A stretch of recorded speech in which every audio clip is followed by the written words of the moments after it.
Hello students, जैसा कि आपको ध्यान होगा कल हम लोगों की संख्या पद्धति वाला चैप्टर चल रहा था, है ना। और संख्या पद्धति वाले चैप्टर में हमने संख्याओं के प्रकार पढ़ रहे थे।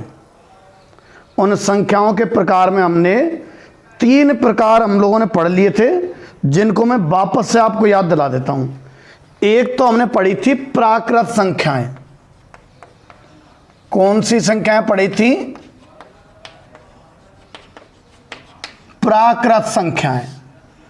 प्राकृत संख्याएं होती हैं 1, 2, 3, 4, 5, 6। ये जो काउंटिंग में काम आती है ना, ये प्राकृत संख्याएं रहा करती हैं।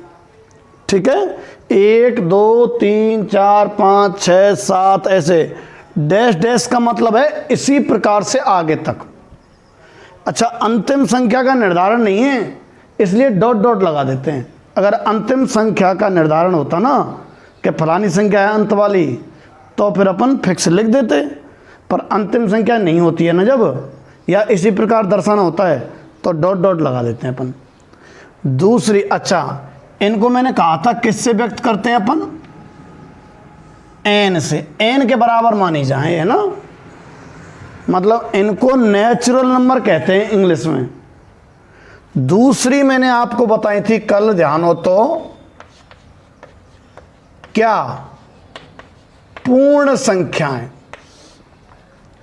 पूर्ण संख्या मैंने आप लोगों को बताई थी जो 0 से स्टार्ट होती हैं। 0, 1, 2, 3, 4, 5, 6 ऐसे। इनको अपन क्या बोलते हैं? पूर्ण संख्याएं। अंग्रेजी में होल नंबर बोलते थे, इसलिए W से स्टार्ट है, सॉरी W से व्यक्त करते हैं इसको। तीसरी मैंने आपको कल बताई थी पूर्णांक संख्याएं। कौन सी बताई? पूर्णांक संख्याएं। ठीक है। अच्छा, पूर्णांक संख्याएं कौन सी होती हैं? 0, 1, 2, 3, 4 ऐसे, -1, -2, -3 और यूं। ये अपनी रहा करती हैं पूर्णांक संख्याएं। ठीक है।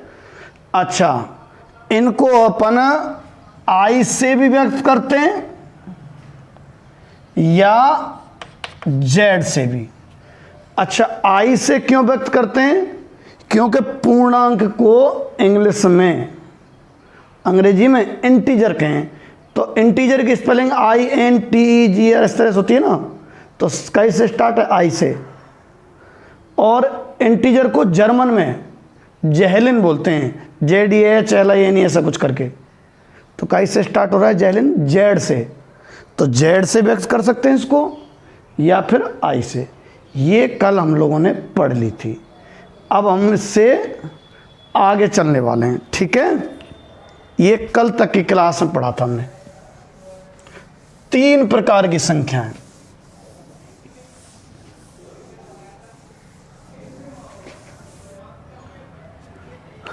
अच्छा देखो, एक बात और ध्यान करो कि जो प्राकृत संख्याएं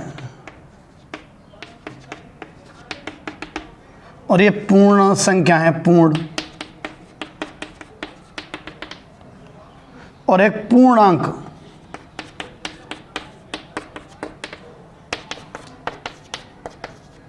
ये पूर्णांक है। अब मैं तुमसे कुछ पूछ रहा हूं, मैंने लिया 3, बताओ ये क्या है? प्राकृत है या पूर्ण संख्या है या पूर्णांक है? ये प्राकृत है क्या पूर्ण है क्या पूर्णांक है? तो भैया ये प्राकृत में भी है, ये पूर्ण में भी है, और ये पूर्णांक में भी है। तो 3 है ना, 3 प्राकृत संख्या भी है, पूर्ण संख्या भी है, पूर्णांक संख्या भी है। ऐसे ही मतलब आप इनमें से कोई सी संख्या ले लो, मर्जी जो, किसमें से? प्राकृत संख्याओं में से। आपने 1 ले लिया, 1 तो 1 है ना, यहां पर भी है, यहां पर भी है, यहां पर भी है, मतलब 1 प्राकृत भी है, पूर्ण भी है और पूर्णांक भी है। 5 ले लो भले ही, 5 प्राकृत में भी है, पूर्ण में भी है और पूर्णांक में भी है।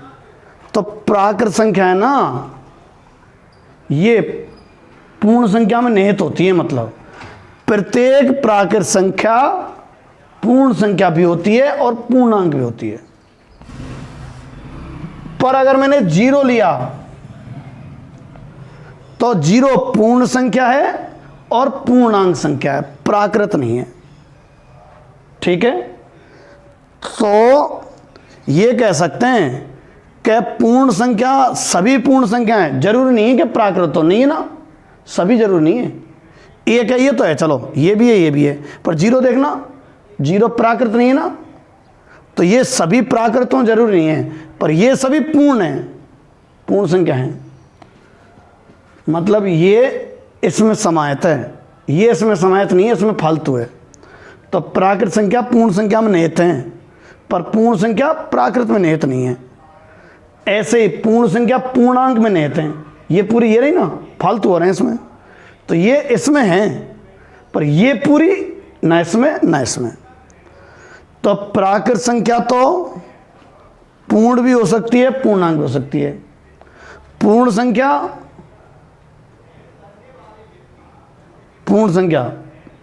पूर्णांक हो सकती है। प्रत्येक पूर्ण संख्या, प्रत्येक मतलब सबके बारे में बात चलिए, 0 भी है, तो प्रत्येक जो है वो प्राकृत हो, ये जरूरी नहीं है। प्रत्येक पूर्ण संख्या प्राकृत संख्या हो जरूरी नहीं है। नहीं है ना, देख लो भले। प्रत्येक पूर्ण संख्या ये ले ली हमने, ये कोई प्राकृत है क्या? ना है। तो प्रत्येक पूर्ण संख्या प्राकृत है क्या? नहीं है। पर प्रत्येक पूर्ण संख्या पूर्णांक है क्या? है। तो यह दिमाग में सेट कर लीजिए, तुम याद करने की जरूरत नहीं है, देख लिया करो लिख के। प्राकृत संख्या तो सदैव, हर प्राकृत संख्या कोई से उठा लो, पूर्ण भी है पूर्णांक भी है। हर पूर्ण संख्या पूर्णांक है, पर हर पूर्ण संख्या जो है ये प्राकृत नहीं है। हर नहीं है, हर एक नहीं है, 0 नहीं है। हाँ एक है, कुछ हैं, पर प्रत्येक पूर्ण संख्या पूर्णांक होती है, पर प्राकृत संख्या नहीं होती है। ठीक है, तो ये भी आपको पता रहना चाहिए। अब हम चौथे प्रकार पर चल रहे हैं।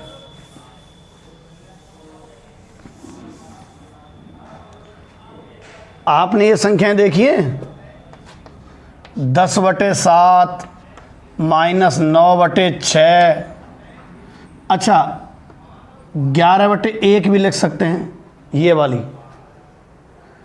तो ना तो ये प्राकृत, ध्यान है प्राकृत क्या थी, ये वाली थी 1 2 3 4 5 ऐसे, ना ये पूर्ण, क्यों पूर्ण ये थी,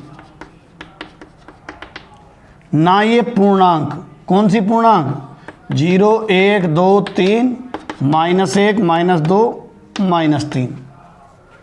तो ये 10/7 है, ना तो प्राकृत है, कहाँ है 10/7 इसमें, ना पूर्णांक है, सॉरी पूर्ण संख्या है ना, होल नंबर, और ना ही पूर्णांक है, इंटीजर है।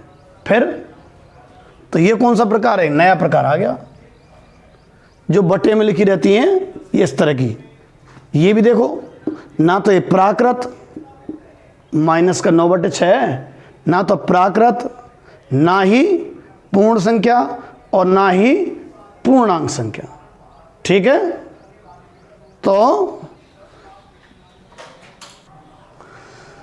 तो ये जो इस तरह की जो संख्याएं है ना तो ये प्राकृत है, ना ये पूर्ण है, ना ये पूर्णांक है। देख लो 10/7 इनमें से कोई से में भी नहीं आने वाला।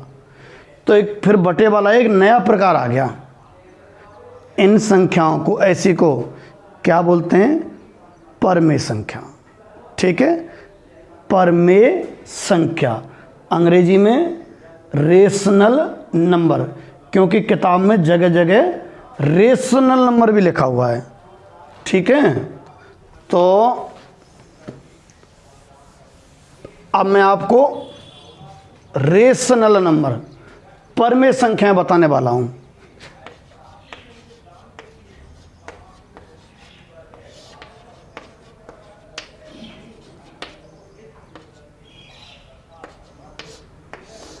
परमेय संख्याएं, रेशनल नंबर अंग्रेजी में।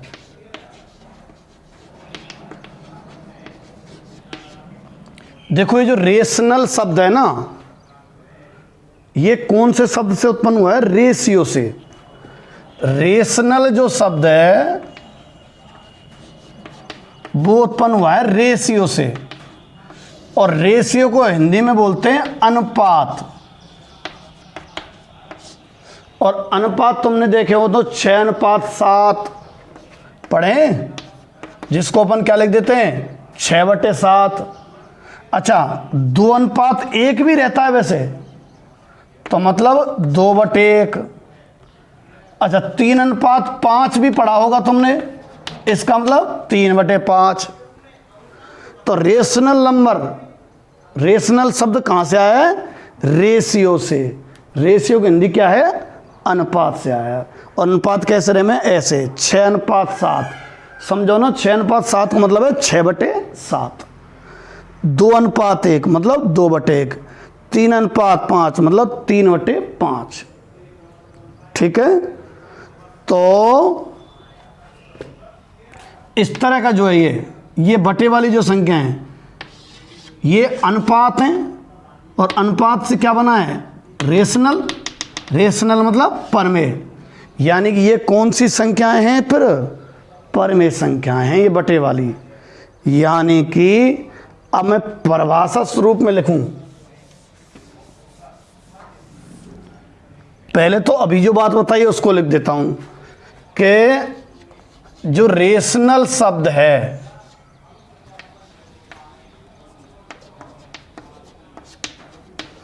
रेशनल शब्द की उत्पत्ति किससे स्टार्ट हुई है? रेशियो से।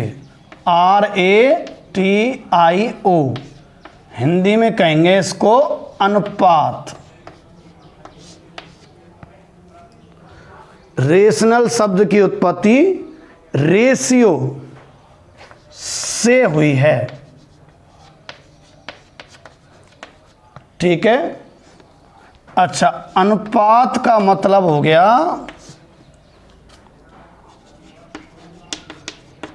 जैसे 2:7 मतलब 2/7। ऐसे ही मान लो 3:5 मतलब 3/5। ऐसे ही मान लो 2:1 मतलब 2/1। तो ये सब क्या है? अनुपात हैं। अनुपात हैं, तो फिर ये सभी क्या हैं? तो ये सभी संख्याएं, ये सभी संख्याएं कौन सी संख्याएं? फिर रेशनल मतलब परमेय संख्याएं। तो सभी संख्याएं rational number, rational number, Hindi में बोले रेशनल नंबर थे परमेय संख्या। तो ये सभी संख्याएं कैसी हैं? फिर परमेय संख्या हैं, रेशनल नंबर हैं। ठीक है, अब आगे सुनो। अर्थात एक तरीके से ये समझो कि जो परमेय संख्या हैं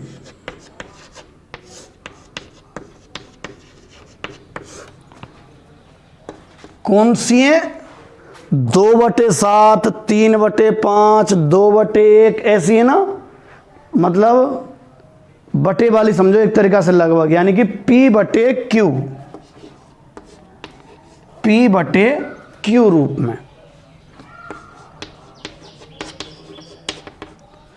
अच्छा, P और Q ये जो संख्याएं हैं, देखो P तो कौन है इस समय? 3, और Q कौन है? 5।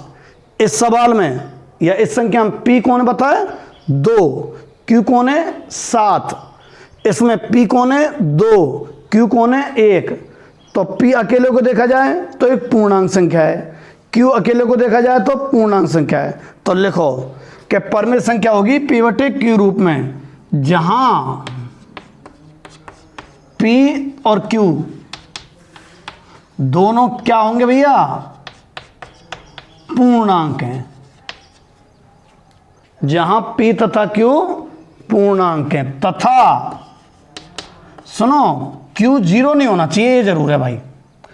अगर Q जीरो हो गया ना, यदि Q जीरो हो गया तो जो P बटे Q है वो अनंत हो जाएगा। अच्छा, जिन बच्चों को अनंत ना पता हो, ठीक है, अनंत का मतलब होता है कि इतनी बड़ी संख्या, बहुत बड़ी संख्या जिसका हमें ज्ञात नहीं हो, परिभाषित नहीं हो। परिभाषित मतलब ज्ञात नहीं हो या जिसके बारे में जानकारी ना हो, ठीक है। तो P बटे Q कह रहा था अनंत, अनंत पढ़ते क्या है इसको, अनंत, 8 का सा बना दिया ये। और इसको अपरिभाषित भी बोलते हैं। अपरिभाषित किस लिए बोलते हैं, सुनो, परिभाषित मतलब जिसके बारे में जानकारी हो, ज्ञात हो। अपरिभाषित मतलब जिसके बारे में जानकारी ना हो, ठीक है। तो ये अनंत मतलब अपरिभाषित है।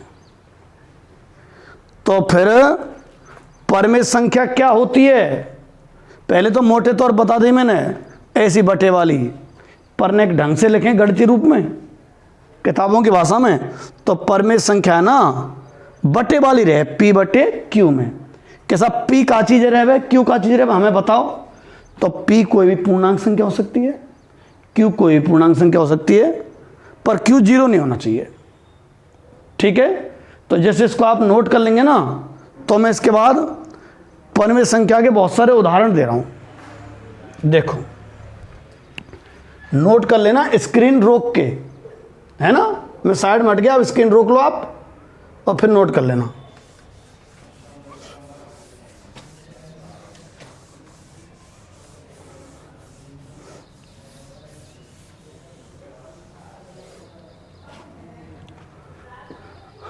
अब मैं परिमेय संख्या के उदाहरण ले रहा हूं।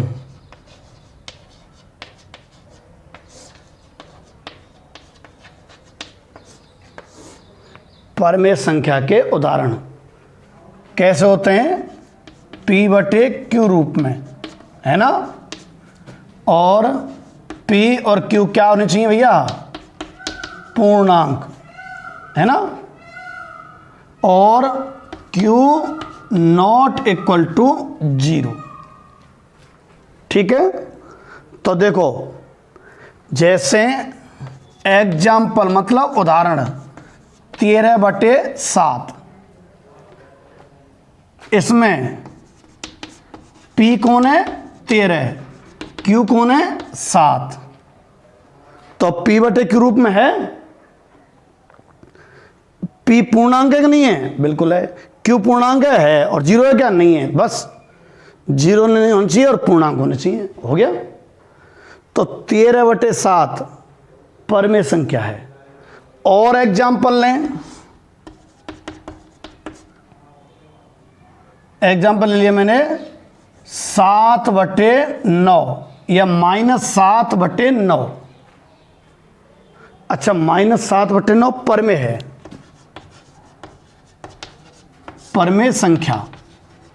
क्यों, P तो कितना है -7, Q कितना है 9। तो P बटे Q रूप में आतेगा, हाँ है -7 बटे 9। P और Q पूर्णांक है, ऊपर वाला पूर्णांक नीचे वाला पूर्णांक, और Q जीरो नहीं होना चाहिए, ऐसे कहिए ना है जीरो भैया संख्या में। तो यह संख्या में Q जीरो है क्या, Q कौन थे क्या बताऊं, नीचे वाली संख्या थे। तो नीचे वाली संख्या जीरो है क्या, नहीं है। अच्छा, और एग्जाम्पल देखो, 0 बटे 9 है, ये भी परिमेय है भाइयों। 0 बटे 9 परिमेय है। क्यों, देखो P तो है 0 और Q है 9। P पूर्णांक है, बिल्कुल है, पूर्णांक रहे 0, 0 पूर्णांक है, देख लो बोले पीछे। और Q पूर्णांक है, Q जीरो नहीं होना चाहिए। Q की मनाई है जीरो की, P की मनाई ना है। P जीरो ऐसा है, Q जीरो नहीं होगा, ठीक है। तो Q तो जीरो ना है, Q कौन सी संख्या थे कहें, नीचे वाली थे। तो ये कहा है परिमेय संख्या है। अच्छा, और देखो एग्जाम्पल जैसे मान लो अकेला 23 है, कैसा अब ये पर में है कि नहीं? बिल्कुल है। ऐसे ने कैसे कर दिया करो, 23 से 23/1 लिख सके ना, क्योंकि 1 को भाग 23 में दो 23 ही आ जाओ। जैसे 16 और 8 गुणा 2 बराबर रहे में ना रहे में, 16 और 8 गुणा 2 बराबर रहे में ना।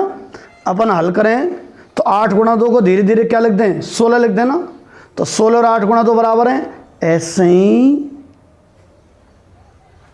23 और 23/1 एक ही बात है। 1 को भाग 23 में दो ये आ जाओ। पर ऐसा लिखने से क्या पता चल गई, P पता चल गई और Q पता चल गई। P तो 23 और Q 1, Q 0 है भैया ना है, और P और Q पूर्णांक हैं, हाँ तो परमेय है। परमेय की क्या खासियत है, बस P पूर्णांक होना चाहिए, Q पूर्णांक होना चाहिए और Q 0 नहीं होना चाहिए, इतने के बस। ठीक है, P पूर्णांक होना चाहिए और Q पूर्णांक होना चाहिए और Q 0 नहीं होना चाहिए। तो आपके ये हो गया ना, P कितना है 23, Q कितना है 1, तो P 23 Q 1 और Q 0 नहीं है ना, और P/T के रूप में, तो ये परमेय संख्या हो गई है ना। जैसे मैं आपको पूछूंगी ये परमेय है कि नहीं, तो आप बता देना। और भी एग्जाम्पल लूँ मैं, अब मैं बहुत सारे एग्जाम्पल लूँगा, उदाहरण ही उदाहरण लूँगा, ये परमेय है कि नहीं है, ये परमेय है कि नहीं है। और देखो जैसे मान लो आपके सामने आ जाता है कितना, केवल -7 आ जाता है, तो ये परमेय है कि नहीं? अभी तो P/Q रूप में नहीं है, पर अकेली संख्या हो ना, उसके बटे में तुम क्या लिख दिया करो, 1। अकेली संख्या जैसे -7 तुमसे पूछिए मैंने, तो -7 अकेली है ना, बटे में नहीं है ना इसके, तो बटे में जिसके ना हो उसके बटे में क्या लिख दो आप, 1। 1 का भाग -7 में देंगे तो -7 आ जाएगा। अच्छा ये और एक ही बात है, ये P/Q रूप में हो गया ना। P तो कौन है -7, Q कौन है 1, ये क्या कह देते हैं, ये परमेय है, जहां P तो कितना -7 और Q कितना है 1, P/Q रूप में भी हो गया और Q 0 भी नहीं है। ठीक है, आगे और उदाहरण लेता हूं मैं। हम देख रहे हैं परमेय संख्याओं को, तो मैंने बता दिया ना परमेय संख्या किसको बोलते हैं, जो P/Q रूप में लिख सकें, और P और Q दोनों क्या होने चाहिए, पूर्णांक। P/Q मतलब बटे रूप में लिख सकें।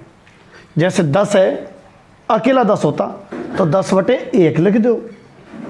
ठीक है, अब मैं तुम्हारे सामने एग्जाम्पल ले रहा हूं, मान लो 3.7 कि बताओ ये परमेय है कि नहीं है।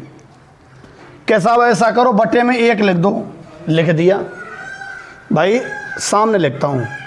3.7 को क्या लिखा जा सकता है, 3.7 बटे में 1, तो होने को तो P/Q रूप में आ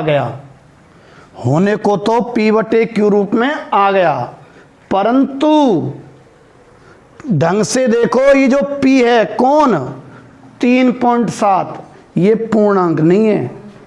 जबकि परमेय के लिए क्या प्रतिबंध था, कि P/Q बटे में तो होना चाहिए, पर ऊपर भी पूर्णांक होना चाहिए, नीचे भी पूर्णांक। पूर्णांक मतलब पूर्ण संख्या जो रही ना, वैसी भी दशमलव वाली नहीं चाहिए। फिर क्या कर जाए, तुम्हें पता है कि ना पता हो, पॉइंट हटाओ जाने का, 3.7 ये पॉइंट हटावे, तो पॉइंट हटावे का तो 1, और जितनी संख्या पीछे है उतनी 0 लगा दें, 7वीं 8वीं तक की बात है। 3.7 को 37/10 लिखा जा सकता है। कैसे? पॉइंट को तो 1 और जितनी इतने जीरो रहे ना, सॉरी दशमलव के बाद जितनी इतने संख्या रहे उतनी जीरो लगा दें। 37/10 मतलब 3.7 और 37/10 एक ही बात है। 3.7 और 37/10 एक ही बात है। तो ये तो परमेय है, परमेय है। क्यों? P/Q रूप में भी है और P मतलब ऊपर वाली संख्या तक हैं, P पूर्णांक है, Q नीचे वाली संख्या तक हैं, पूर्णांक है, और नीचे वाली जीरो नहीं होनी चाहिए ना। ठीक है, पूर्णांक है, ये पूर्णांक है, ये पूर्णांक है, तो टोटल क्या हो गई? परमेय हो गई, परमेय संख्या। एक और एग्जाम्पल लूं, मान लो मैं, यह आ जाता है, मान लो 6/7.9, 6/7.9। देखो लाओ, P/Q रूप में तो ये है, P/Q रूप में तो ये है, परंतु Q जो है वो पूर्णांक नहीं है। पूर्णांक मैंने बता दिए, आज भी बता दिए और कल की वीडियो में भी बता दिए कि पूर्णांक कौन सी संख्या से कहें। जबकि परमेय के लिए क्या चाहिए? एक तो बटे में होनी चाहिए, P/Q रूप में, दूसरा ऊपर वाली संख्या भी पूर्णांक होनी चाहिए और नीचे वाली संख्या भी पूर्णांक होनी चाहिए। तो नीचे वाली संख्या पूर्णांक ना है, अभी तो इसको परमेय घोषित नहीं कर सकते, पर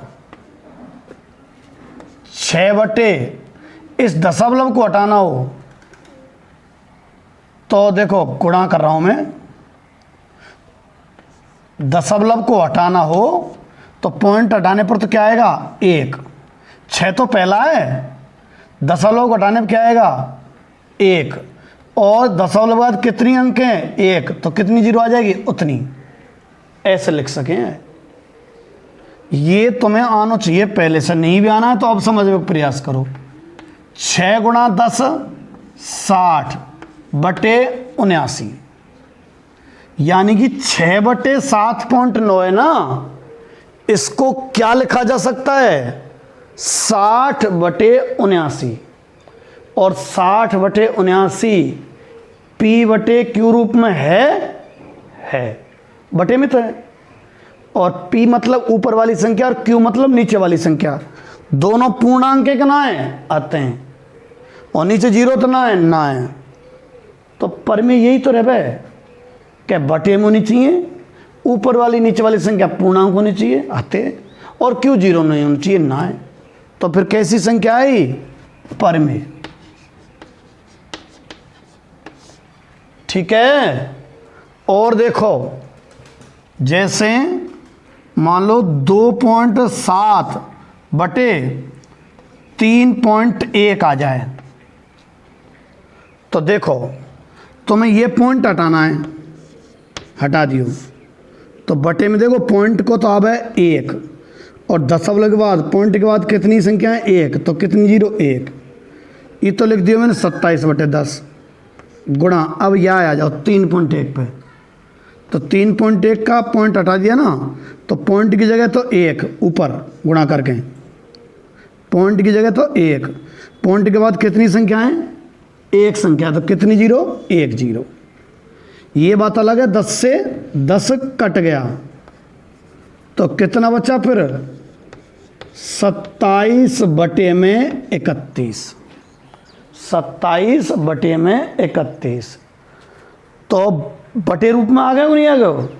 ये और ये एक ही बात है, तो ये बटे रूप में आ गया, P/Q रूप में आ गया।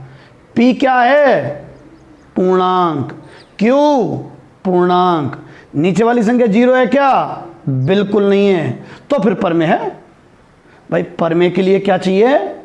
एक तो बटे रूप में लिख सके, P/Q रूप में, दूसरा ऊपर वाली संख्या नीचे वाली संख्या क्या होनी चाहिए, पूर्णांक होनी चाहिए। और एक तीसरी बात, क्या क्यू जीरो नहीं होनी चाहिए, क्यू मतलब नीचे वाली संख्या ना। तो ये क्या है फिर, परमेय है, ठीक है कि ना है। अच्छा, और तुम्हारे सामने आ जाए एग्जाम्पल, मान लो माइनस के 3.9/7 के साथ परमेय है कि नहीं। अभी फिलहाल जो दिख रहा है वो तो परमेय रूप में नहीं है, पर माइनस इसका पॉइंट हटा दिया लो, हटे कैसे हैं, पॉइंट की जगह तो एक, पॉइंट के बाद कितनी जीरो है, सॉरी कितनी संख्या है, एक संख्या है तो उतनी जीरो आ जाए। 7 तो ज्यों की त्यों, यह आया माइनस का 39/70, यानी कि माइनस के 3.9/7 है ना, कितने लिखा जा सके, माइनस के 39/70। तो परमेय है क्या, बिल्कुल है, परमेय, परमेय है। तो हमने अब तक 4 प्रकार की संख्याएं पढ़ी। सबसे पहली तो प्राकृत संख्याएं कौन सी होती हैं, 1, 2, 3, 4, 5 ऐसे गिनती वाली। फिर पढ़ी मैंने पूर्ण संख्याएं पढ़ाई तुम्हें, कौन सी, 0, 1, 2, 3, 4 ऐसे हैं। फिर पूर्णांक, ठीक है, फिर पूर्णांक कौन सी, 0, 1, 2, 3, 4, 5, 6 ऐसे, और -1, -2, -3 ऐसे करके। फिर परमेय, परमेय कौन सी हैं, जो P/Q रूप में लिखी जा सकें, मतलब बटे रूप में लिख सके जिनमें। और बटे में लिखने के बाद ऊपर वाली संख्या थे तो P कह रहा हूं मैं, नीचे वाली संख्या से Q कह रहा हूं, तो P/Q रूप में होनी चाहिए, है ना। और दोनों क्या होनी चाहिए, पूर्णांक। जैसे अकेला मान लो 64 आ जाए तो इसको क्या लिखा जा सकता है, 64/1 आ गया ना, P/Q में आ गया। तो क्या है ये, P/Q रूप में ना, तो क्या है ये, परमेय संख्या। ठीक है, आज अभी इतने रहने देते हैं, इसी को आप दोबारा और देख लेना, ढंग से दिमाग में सेट करो। कल परमेय के संग अपरमेय या परमेय संख्याओं के बीच में संख्या निकालना, ऐसा कुछ पढ़ेंगे अपन। ठीक है, आज इतने ही पढ़ते हैं।